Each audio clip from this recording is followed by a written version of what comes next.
Hello and welcome to our first full-length YouTube video.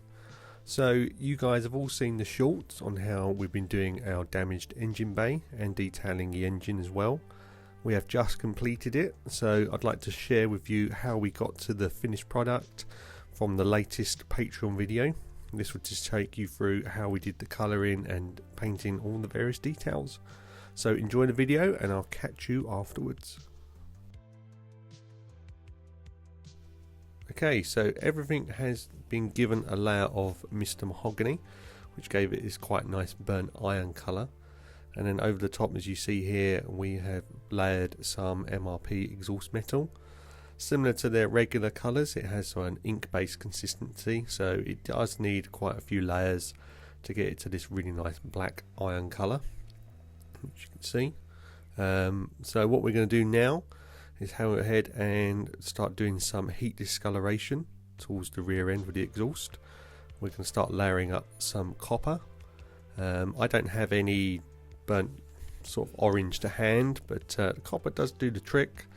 It looks a little ungainly here, but once we've layered it up with some other colours, it does do the job quite nicely. Goes down really well, much like the rest of the MRP range, though it is a little bit smelly, so you are going to need a mask for this one.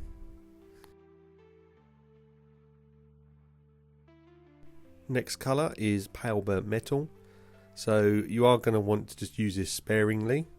It does have the effect of overpowering, as you'll see in a sec, though it will get toned down as we add the other layers on top. It does add a nice brightness to the copper as well. So we're just going ahead and just pick out certain parts. Make sure we do round the back as well in case we do see it.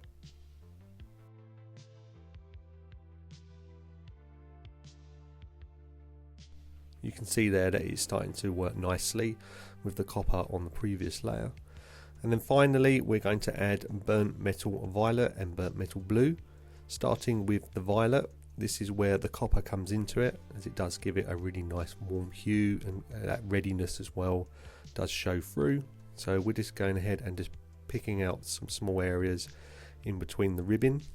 This is going to be, I suppose, our hottest element of the heat discoloration. So just going ahead and picking it out, and then what we'll do in the center is come in and add the blue, and this will be our cold tone. But again, it all blends in really well together.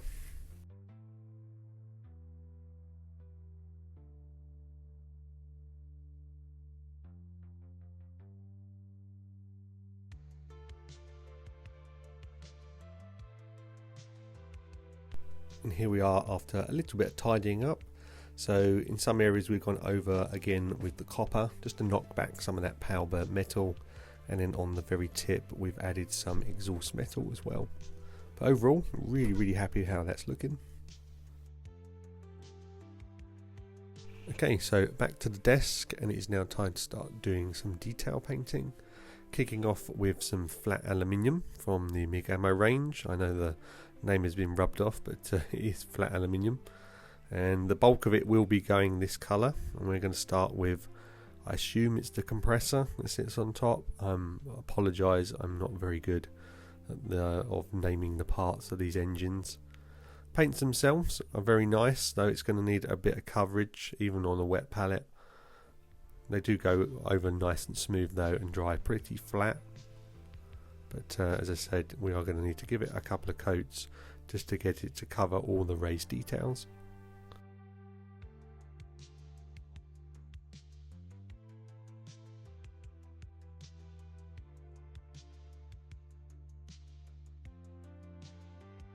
The next colour is going to be polished metal, and I suppose you could say this is a bit like a dark aluminium.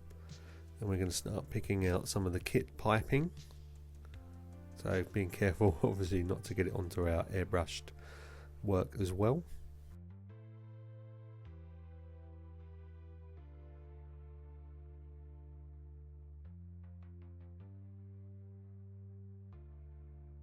And also adding it onto some of the scratch details that we've added. Now I'm not too worried about doing the other side of the engine, so this piping here, a lot of this is going to be covered with the firewall even when looking through on the damage, we're not really going to notice that. It's more going to be about what we see on top and obviously what we see on the opposite side.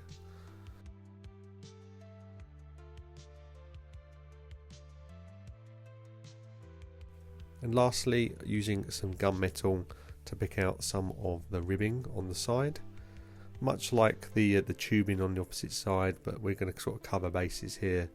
I'm not entirely sure how much is going to be seen once we do the damage, but hopefully quite a bit. So I'm going to have to make sure that we get down on the side, especially on this large one as well. Again, being careful. I don't particularly want to get any on that heat discoloration, so it's not going to be fun trying to correct the mistakes. And here you go, these are all the painted details. Must say, it's looking really cool with the heat discoloration as well. So at this stage everything has dried, and we've also given it a flat coat of Mr. Top Coat, ready to crack on with the weathering. From then on we added in the rest of the detail, and then obviously all the weathering as well, but can't give away all my secrets.